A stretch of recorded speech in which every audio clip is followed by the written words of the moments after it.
보도록 하겠습니다. 사도행전 3장입니다.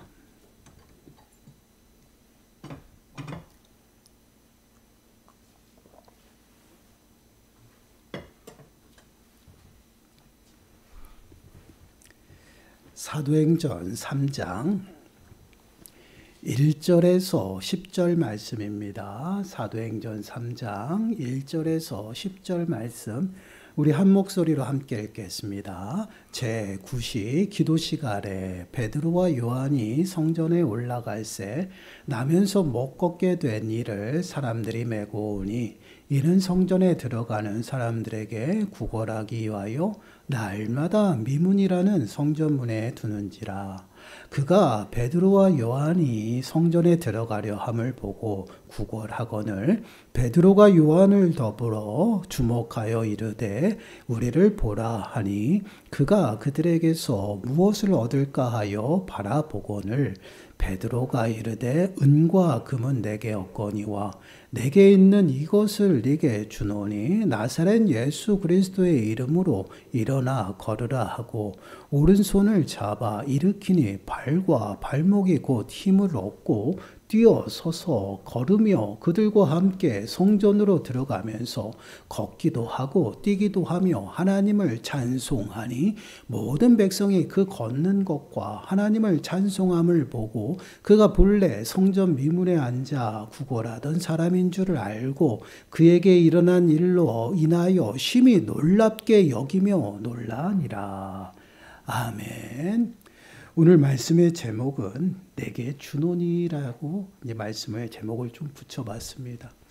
설 명절입니다. 자리가 많이 비었죠. 오전에 이제 일부 예배 때도 이제 일찍 이동하시는 분들이 예배 드리고 또 가시고 또 어저께 또한 주중에 또한 시골에 내려가신 분들도 있습니다. 그럼에도 이렇게 또한 귀한 은혜의 자리에 나오셔서 또한 귀한 은혜 또한 서로 나누게 되어서 여러분들이 정말 복되고 축복된 줄 믿습니다. 우리 옆 사람과 함께 이렇게 인사해 보겠습니다. 새해 복 많이 누리세요. 새해 복 많이 누리세요. 우리 믿는 사람들은요.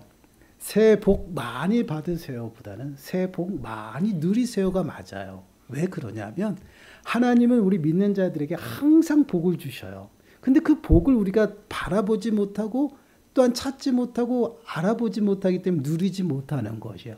우리에게 늘 좋은 것으로 채우시고 늘 풍성하게 복을 내려주시는데 우리는 참 미련해서 그 복을 누리지 못한다라는 것이에요. 올 한 해는 정말 하나님이 주신 그 은혜를 좀 여러분들이 찾고 또한 바라보시고 그 은혜 가운데에서 정말 그 은혜를 풍성히 누리는 저와 여러분들의 가정이 되시기를 축원합니다. 아멘. 오늘은 이제 설 명절이라서 많은 사람들을 만나게 될 것 같죠. 또 만나리라 생각이 됩니다. 가족들과 친지들을 만날 것이에요. 이제 여느 때하고는 좀 다르. 3년이라는 이 시간 동안 거리두기를 하면서요.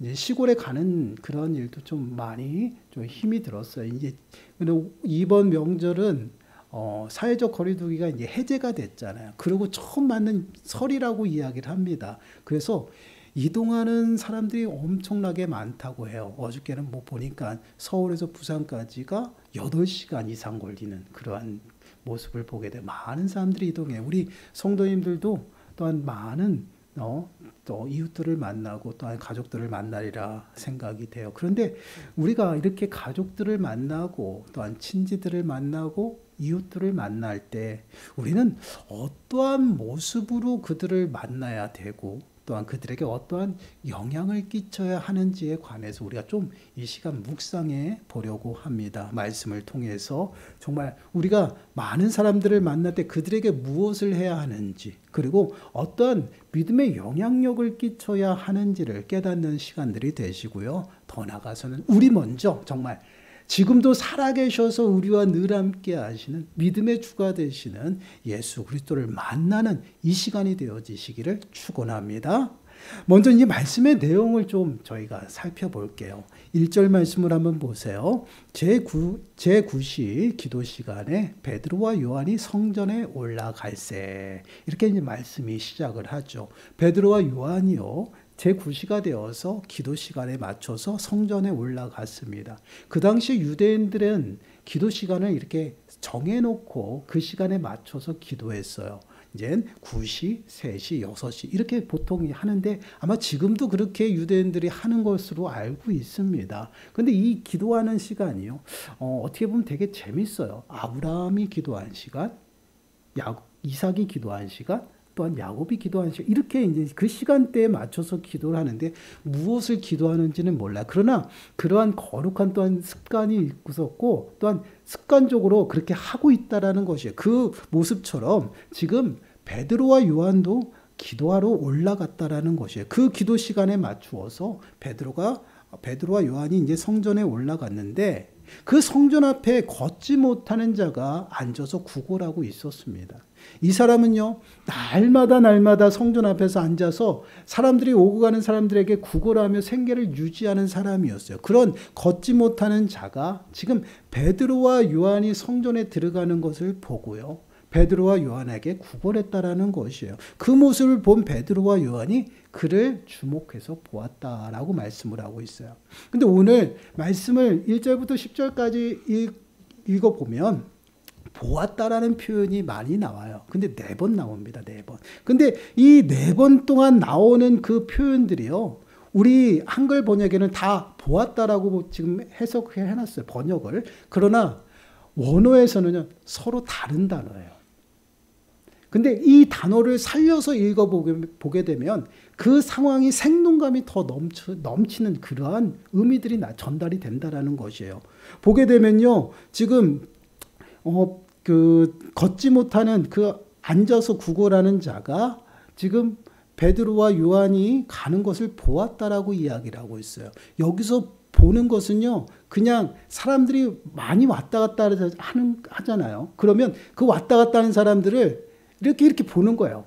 누가 나를 도와줄 수 있나? 이렇게 자꾸 희끗희끗 쳐다보는 그러한 보는 거예요. 그런데 그때 이제 베드로와 요한이 보였다라는 얘기예요. 희끗희끗 지금 보고 있는 그러한 모습인데 지금 베드로와 요한이 보여서 구걸했다는, 나 좀 도와주세요라고 지금 구걸하며 외치는 모습이에요. 근데 그때 마침 베드로와 요한이 그 외침을 듣고 그 구걸하는 자를 어떻게 해요? 보았다라는 것이에요. 어떻게 봐요? 주목해서 보았다는 거. 이제 가던 길, 성전으로 올라가던 길을 멈추고 그 구걸하는 자를 집중해서 주목해서 면밀히 살폈다는 것이에요. 그냥 본 것이 아니에요. 가면서 구걸하는 사람이 있네? 그런 모습이 아니에요.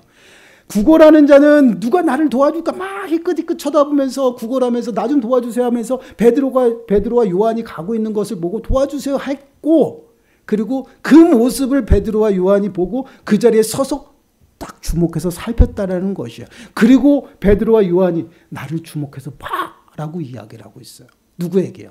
구걸하는 자에게. 그래서 주목해서 보라는, 나에게 집중해라고 지금 이야기를 하는 것이에요. 그 모습을 들은 지금 구걸하는 자가 어떻게 해요? 혹여라도 자신을 도와줄까 집중해서 베드로와 요한을 보고 있는 것이에요. 그게 지금 보다라는 4번의 모습이에요. 이렇게 습관적으로 기도하러 올라가는 그 시간에 베드로와 요한이 성전을 올라가는데 이리저리 살피며 구걸하는 자를 보고요, 그 자리에 서서 그를 보고 있다라는 것이에요. 그 모습을 보고 그 앞에 와서 그 지금 구걸하는 자에게 나를 봐라 라고 지금 이야기를 하고 있어요. 그랬더니 지금 구걸하는 자가 혹여라도 자기를 도와줄까 집중해서 보고 있는 거예요. 그러한 자에게 지금 6절 말씀을 보시면 베드로가 이렇게 이야기합니다. 베드로가 이르되 은과 금은 내게 없거니와 내게 있는 이것을 내게 주노니 나사렛 예수 그리스도의 이름으로 일어나 걸으라 하고, 나에게는 은과 금은 없어. 그러나 내게 있는 것이 있다. 나사렛 예수 그리스도라는 것이에요. 그러면서 예수 그리스도의 이름으로 일어나 걸어라라고 지금 말하고 있다라는 것이에요. 그리고 베드로가 그에게 다가가서요, 걷지 못하는 자의 오른손을 잡고 일으켜 세우게 되는 것이에요. 그 순간 걷지 못하는 자가 그 다리에 힘이 생겼어요. 일어나는 놀라운 일이 나타나게 돼요.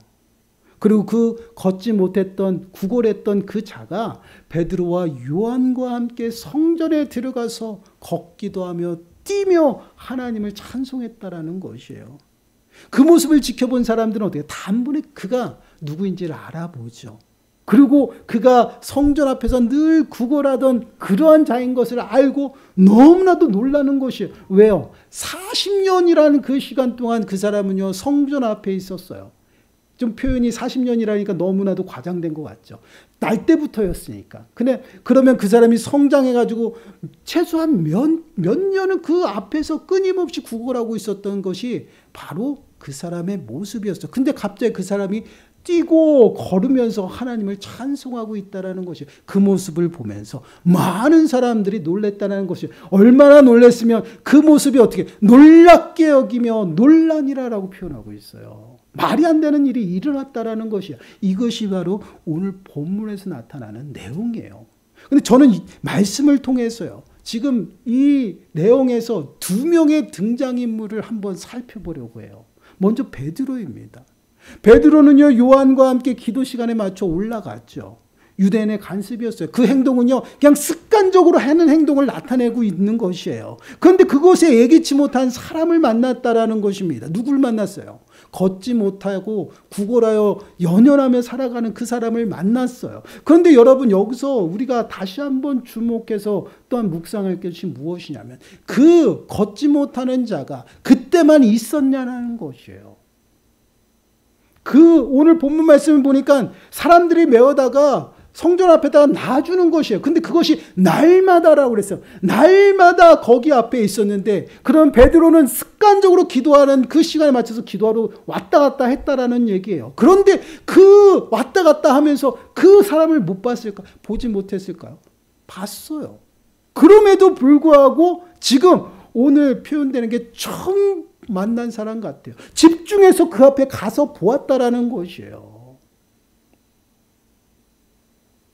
여러분, 좀 오늘 말씀이 나타나는 이 부분이요, 어디에 붙어 있는지를 우리가 좀 유심히 봐야 됩니다.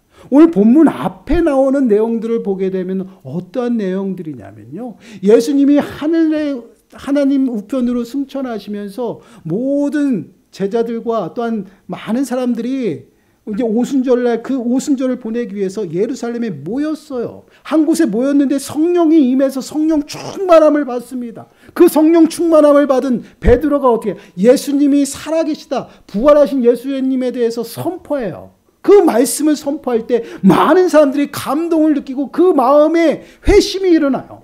그래서 그 하나님 앞에 회개하고 회심하여서 그들이 다시금 고향으로 돌아가지 않냐고 예루살렘에 모여서 믿음의 공동체가 이루어져요. 그래서 교회가 세워집니다.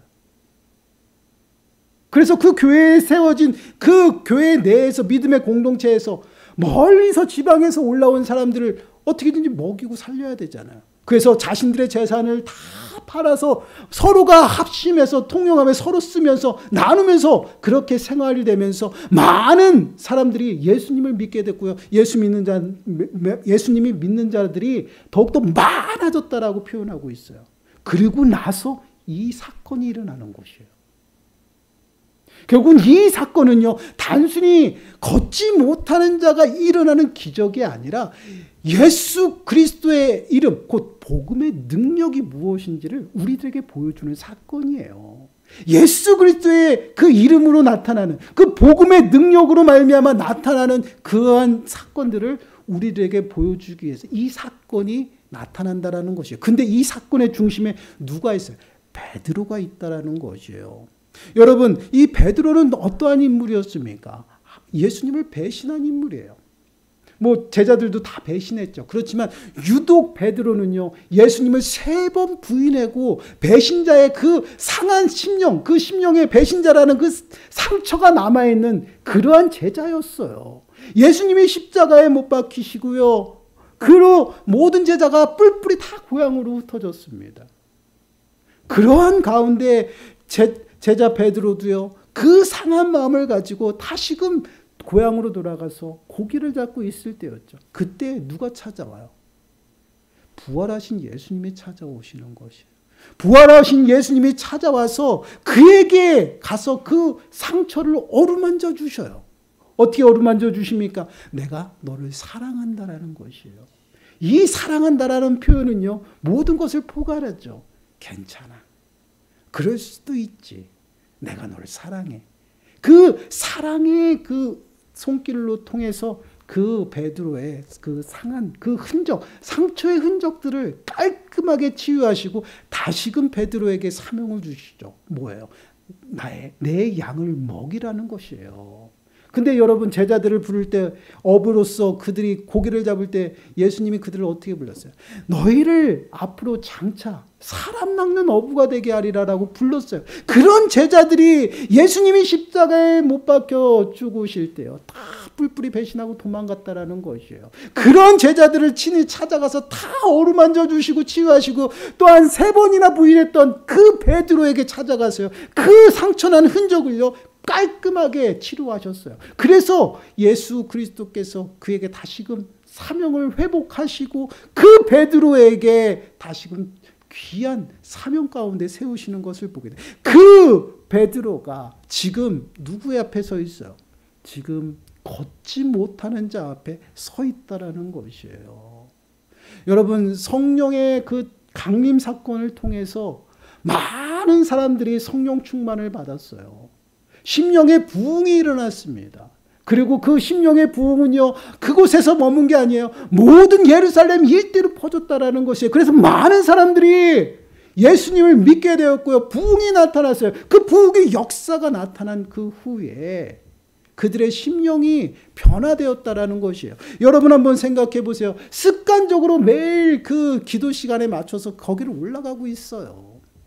그런데 여러분 한번 생각해 보세요. 그러한 그 습관적인 삶 속에서 그가 늘 있었어요. 걷지 못하는 자가. 그러나 그 걷지 못하는 자가 눈에 들어오지 않았다라는 것이에요. 구걸하는 그 목소리가 귀에 들리지 않았다라는 것이에요.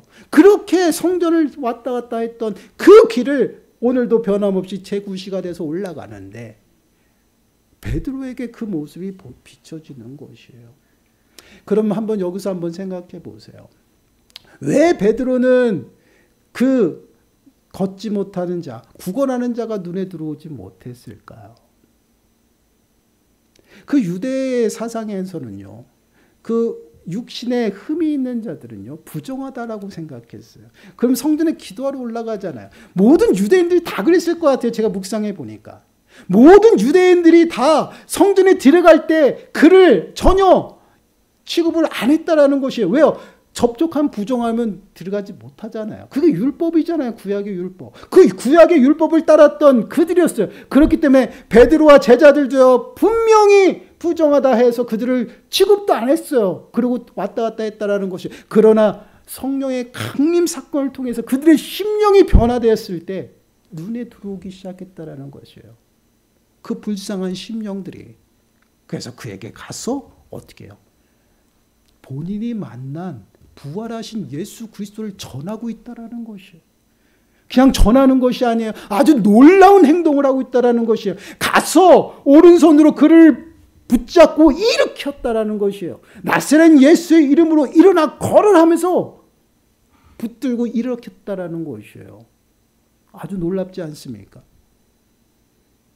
예수님이 십자가에 못 박힐 때 3번이나 부인하고 배신했던 그 베드로가 부활하신 예수님을 만나고요, 성령의 충만함을 받았더니 그 심령이 변했어요. 담대해졌고요. 또한 믿음으로 예수 그리스도를 전하고 있다는 것이에요. 내가 만난 그 예수 그리스도, 나를 사랑으로 감싸주시고 그 상처까지 치유하신 예수 그리스도를 걷지 못하는 자에게 전해주고 그에게 예수 그리스도 이름으로 일어나 걸으라고 말하고 있어요. 믿음으로요. 그랬을 때 놀라운 사건이 나타나게 됩니다. 다리에 힘이 생겨서 그가 걷게 된다는 것이에요. 여러분, 바로 이러한 모습이 복음의 능력이에요. 세상 사람들은요, 십자가를 어떻게 봅니까? 하나님의 저주라고 생각하죠. 하나님 앞에 버림받은 자들이 거기에 매달려 죽는다라고 생각합니다. 그런데 우리는 십자가를 어떻게 보고 있어요? 예수 그리스도께서 나를 위해 십자가에 죽으시고 부활하심으로 그것이 생명이고 나에겐 소망이다라는 것이에요. 근데 그 죽은 자 가운데서 다시 하나님께서 살리셨다라는 것이 하나님의 능력이죠. 그 부활하신 예수 그리스도께서 우리를 찾아와 주셨잖아요. 그로 말미암아 우리가 예수 그리스도를 아바 우리의 구주로 모시고 하나님을 아버지라고 부르며 찾고 예배한다라는 것이에요. 이 은혜가 우리한테 있어요. 그래서 고린도전서 1장 18절 말씀을 보시면요, 이렇게 말씀을 합니다. 십자가의 도가 멸망하는 자에게는 미련한 것이요 구원을 받는 우리에게는 하나님의 능력이라. 십자가의 도는 복음이에요. 복음에는 하나님의 능력이 있어요. 그 능력이 임하는 곳에는요, 불가능이 가능케 된다라는 것이에요. 죽은 자를 살리신 그 여호와 하나님, 전능하신 하나님께서 친히 일하심으로 걷지 못하는 자, 그 40년 동안 걷지 못했던 자를 일으켜 세우시는 놀라운 역사가 나타났다라는 것이에요. 이것이 바로 복음의 능력이에요. 그래서 우리는요, 누구를 만나든지 어디에 있든지 단순히 우리가 성경을 읽고 내가 아는 지식적인 예수 그리스도를 전하는 게 아니에요. 내가 만난 예수님, 내가 만난 부활하신 예수 그리스도를 전하면서 그 복음의 능력을 나타내면서 살아가야 된다는 것이에요. 이것이 믿는 자들의 삶의 모습입니다. 그리고 많은 사람들에게 믿음의 영향력을 끼치는 모습이에요. 이러한 모습으로 살아가라고 우리를 부르셨어요. 여러분, 우리 또한 예수님을 늘 배신하고 배반하며 살아가는 연약한 존재죠. 늘 말씀대로 살아간다고 하잖아요. 그러나 그렇지 못해요. 너무나도 연약하기 때문에. 그렇지만 하나님은요, 그래도 우리를 버리지 아니하시고 끝까지 찾아와 우리를 부르시고요, 우리의 상한 심령들을요, 주님께서 친히 만져주심으로 치유하시고 다시금 세우신다라는 것이에요. 당신의 이름을 위해서 우리에게 끊임없이 샘을 주셔서 우리를 다시금 세우시는 그 여호와 하나님, 그 하나님께서 지금 베드로를 통해서 40년 동안 걷지 못했던 그 병자를 지금 일으켜 세우고 있다라는 것이에요. 그럼 여러분 한번 생각해 보세요. 걷지 못하는 자, 그 사람의 삶의 모습을 한번 보시기 바라요. 날 때부터 걷지 못한 자, 그 사람은요, 어떠한 삶을 살았을까요?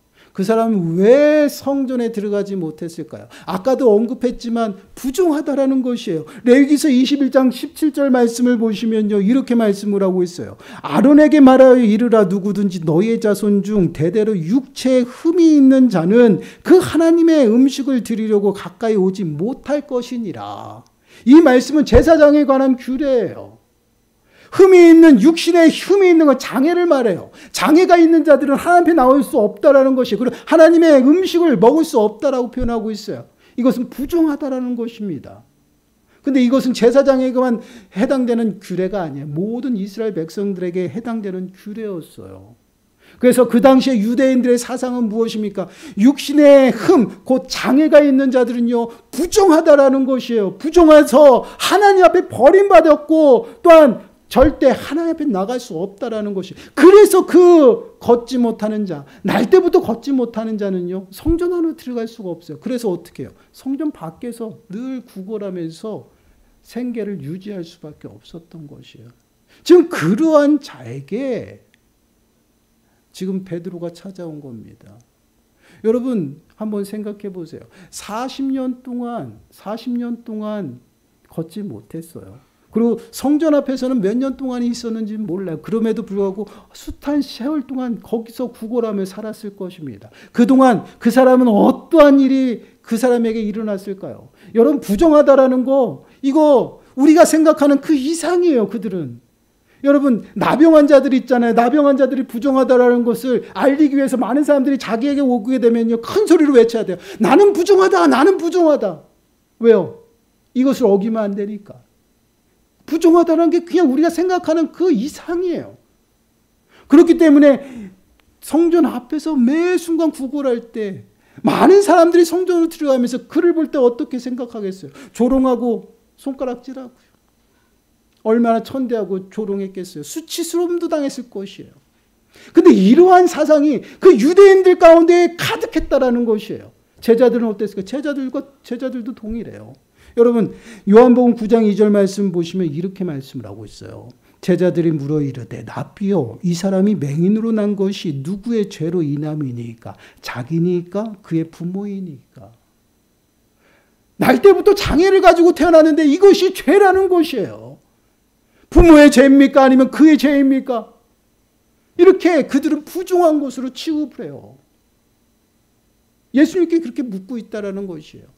그럼 베드로도 당연히 습관적으로 올라갈 때 취급을 안 한 것이에요. 보지도 않았겠죠. 그러나 성령의 충만함으로 그의 심령이 변화됐어요. 이제는 율법이 아닌 예수 그리스도의 은혜로 살아가는 그러한 은혜가 열렸다라는 거죠. 그 순간 그가 보였다라는 것이야. 그래서 찾아가 그에게 예수 그리스도를 전하고요. 손으로 끌어당겼어요. 일으켰어요. 여러분 한번 생각해 보세요. 날 때부터 걷지 못했어요. 그 걷지 못하는 자에게 그 누구도 일어나라는 말을 한 번도 해보지 않았어요. 왜요? 당연히 못 걷는 거니까. 그런데 베드로가 가서 나사렛 예수의 이름으로 일어나 걸으라라고 말하고 있어요. 그리고 손을 당긴다라는 것이에요. 그랬을 때 그 걷지 못하는 자의 마음은 어땠을까요? 그래도 손에 이끌려 일어났어요. 그랬더니 다리에 힘이 생겼다라는 거예요. 놀라운 기적이 나타났어요. 그리고 그의 한 일을 한번 생각해 보세요. 가장 먼저 어떠한 일을 했어요? 성전으로 들어갔다라는 것이에요. 성전으로 들어가서 걷고 뛰었다라는 것이에요. 그리고 하나님을 찬송했다라는 것입니다. 여러분 그 걷지 못하는 자가 구걸하던 자가 성전에 들어가서 어떠한 찬양을 했을까요? 그리고 늘 그 성전 앞에 있으면서 성전으로 들어가는 자들을 보면서 그 마음은 어땠을까요? 성전에 얼마나 들어가고 싶었을까요? 지금 걷고 뛰게 되니 성전에 들어갔어요. 그리고 자신을 다 드러낸다는 거예요. 걷게 되고 뛰게 된다는 것이에요. 여러분 날 때부터 육신의 장애를 가지고 난 자들은요. 그 당시에 모든 유대인들이 하나님 앞에 버림받았다라고 생각했어요. 그 40년 동안 걷지 못하고 구걸하면서 모든 생계를 유지했던 그에게는요. 희망이 없고 소망이 없어요. 오히려 나는 하나님 앞에 버림받았다라는 그 생각으로 늘 절망 가운데 살아가던 자들이었다라는 것이에요. 그런 자가 일어났어요. 그리고 성전에 들어갔어요. 그리고 가장 먼저 외친 말이 무엇일까요? 아마 이런 말이었을 거예요. 나는 하나님 앞에 버림받지 않았다. 나는 하나님 앞에 버림받지 않았다. 하나님이 나를 버리지 않으셨다. 이렇게 날뛰며 찬송했을 거예요. 왜요? 자신은 늘 버림받았기 때문에. 여러분 절망도 또한 희망도 없는 그에게요. 한 줄기 빛이 임해서 그를 일으켜 세우셨어요. 그리고 더 나아가서는요. 그가 하나님 앞에 버림받지 않은 인생이라는 것을 그가 깨닫고 하나님 앞에 찬송하고 있다는 것이에요. 이것이 바로 복음의 능력이에요. 그런데 여러분 우리가 이 복음의 능력을 잊어버리고 살아간다는 것이에요. 얼마나 안타까운 모습인가요? 그리고 내가 만난 그 예수님을 담대하게 드러내지 못하며 살아가고 있다는 것이에요. 이것은 믿는 자의 모습이 아니에요. 하나님께서 믿는 자에게는요. 복음의 능력을 주셨고 믿음의 능력을 주셨어요. 그것을 내가 만난 예수 그리스도를 전함으로 그것이 나타나는 것이에요. 이러한 삶을 우리들에게 요구하고 있다는 것입니다. 사랑하는 여러분, 이 땅에 살아가는 것, 그 지금 현재를 보게 되면요. 정말 40년 동안 걷지 못한 그 병자와 같은 그 절망 속에서 낙심 속에서 소망 없이 살아가는 그런 인생, 그 인생과 너무나도 동일한 것 같습니다. 한번 보세요. 얼마나 어려웠고 또한 보이지 않는 그 터널 속에서 정말 희망이 보이질 않습니다. 때로는 절망과 낙심 가운데 빠질 수 있죠. 이러한 모습이 전 동일하다라고 생각해요. 그럼 그러한 삶을 살아가는 많은 사람들에게 정말 그들에게 줄 수 있는 것이 우리가 줄 수 있는 것이 무엇일까요? 베드로는 금과 은은 나에게 없다라고 했어요. 아니요, 있었어요. 모든 사람들이 함께 나누고 통용했습니다. 자신에게도 있어요. 나눠줄 것이 있습니다. 그러나 지금 걷지 못하는 자에게 금과 은이 그에게 필요한 것이 아니다라는 것이에요. 잠시 배고픔은 달래줄 수가 있겠죠. 그러나 그에게 진정으로 필요한 것은요. 그 마음의 상한 마음을 치유할 수 있는 예수 그리스도밖에 없다라는 것이에요. 하나님 앞에 버림받았다라고 생각하며 늘 조롱과 수치 가운데 또한 손가락질 가운데 살아가는 그 삶이 이제는 그 삶에서 자유할 수 있는 예수 그리스도밖에 없다라는 그것을 깨달은 베드로가 지금 예수 그리스도의 이름을 선포하고 있는 그러한 모습이에요. 그 선포하심에 지금 기적이 일어났고요. 그 상한 마음이 치유되어지고 그가 정말 하나님 앞에 버림받지 아니하였음을 깨닫고 하나님 앞에 나와 지금 예배하고 있다는 거예요. 나도 이제 하나님 앞에 나와서 예배하는 그러한 사람이다라고 마음방에 지금 알고 있다라는 것이에요. 사랑하는 여러분, 이 말씀, 오늘 우리가 읽은 말씀은요, 우리가 너무나도 잘 아는 말씀이잖아요. 그러나 우리는 단순히 그 기적에 초점을 맞춰요. 그러나 기적보다는 더 중요한 게 있어요. 복음의 능력이에요. 우리가 어떠한 모습으로 살아가야 되는지, 또한 우리가 어떠한 인생이었는지를 잘 보여주고 있다는 것이에요. 여러분, 우리가 예수 그리스도를 알기 전에, 예수 그리스도를 믿기 전에 우리 또한 비참한 가운데, 죄의 비참한 가운데 빠졌어요.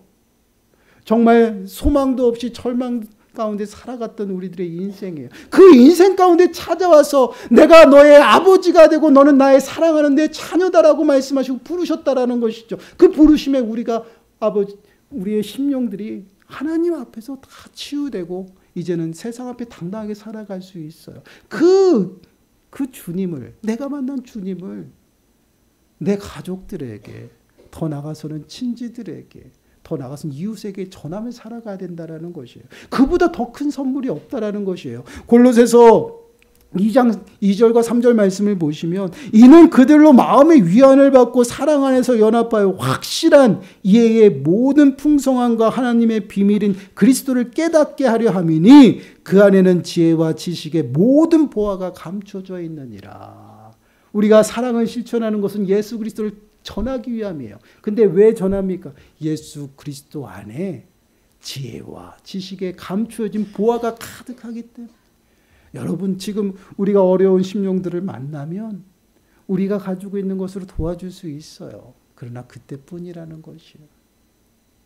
그걸로 잠시 어려움을 모면할 수도 있어요. 잠시 배고픔을 달랠 수는 있어요. 그러나 그것이 영원하지 않다라는 것이에요. 또 죄의 비참한 가운데 살아갈 수밖에 없고 날마다 구걸하면서 그 손가락과 시선을 받아가며 살아갈 수밖에 없다는. 그러나 예수 그리스도로 말미암아 모든 문제들이 해결되어지면 이제는 하나님 앞에 나아가서 당당하게 살아갈 수 있는 그 삶을 허락받을 수 있다라는 것이에요. 과연 우리가 사람들에게 무엇을 주어야 할까요? 내가 만난 예수 그리스도를 전해주고 또한 그들에게 주어야 된다는 것이에요. 내가 가지고 있는 것을 주는 것이 아니에요. 내게 있는 예수 그리스도를 전하고 선포하는 것입니다. 그럴 때에 그 삶을 통해서 복음의 능력이 나타나는 것이에요. 전능하신 그 하나님께서 나와 늘 함께 하심으로 불가능한 그 일들이 가능케 되어지는 역사가 나타난다는 것이에요. 그러한 일들이 저와 여러분들의 삶 가운데 충만하게 임하기를 간절히 축원합니다. 설 명절이에요. 우리가 설 명절 때마다 늘 그런 말씀하잖아요. 예수 그리스도를 전하는 삶을 살아가자. 저는 그 말씀을 오늘 광고에다 이렇게 넣었습니다. 내가 만난 예수님을 전하자. 내가 만난 부활하신 예수 그리스도, 내가 힘들고 고될 때 찾아와 만난 그 예수 그리스도, 내가 병들고 아플 때 만난 그 예수 그리스도, 그 예수 그리스도를 전하자는 얘기예요. 그러므로 우리들의 삶 가운데 복음의 능력을 나타내며 살아가시고, 더 나아가서는 정말 걷지 못하는 자가 걷게 되어서 기뻐 뛰었던 그 구원의 기쁨을 저와 여러분들 가운데 풍성히 누리시고, 더 나아가서는 가족들에게 또한 이웃들에게 전하는 설 연휴가 되시기를 간절히 축원합니다. 기도하겠습니다. 하나님 감사합니다. 저희들은 연약해서 눈에 보이는 것에 너무나도 주목하고 또한 그것을 따라가는 미련하고 어리석음을 다시 한번 깨닫게 됩니다. 하나님, 정말 저희들이 나타내고 저희들이 전해야 될 것은 살아계시고 우리와 늘 함께 하시는 예수 그리스도 한 분밖에 없음을 다시 한번 고백합니다. 내가 만나 정말 나를 치유하시고 나를 고치신 그 생명이신 예수 그리스도를 날마다 전하며 살아가게 하시고, 그로 말미암아 복음의 능력 가운데 살아가는 모든 심령들 되어줄 수 있도록 은혜를 더하여 주시옵소서. 이 모든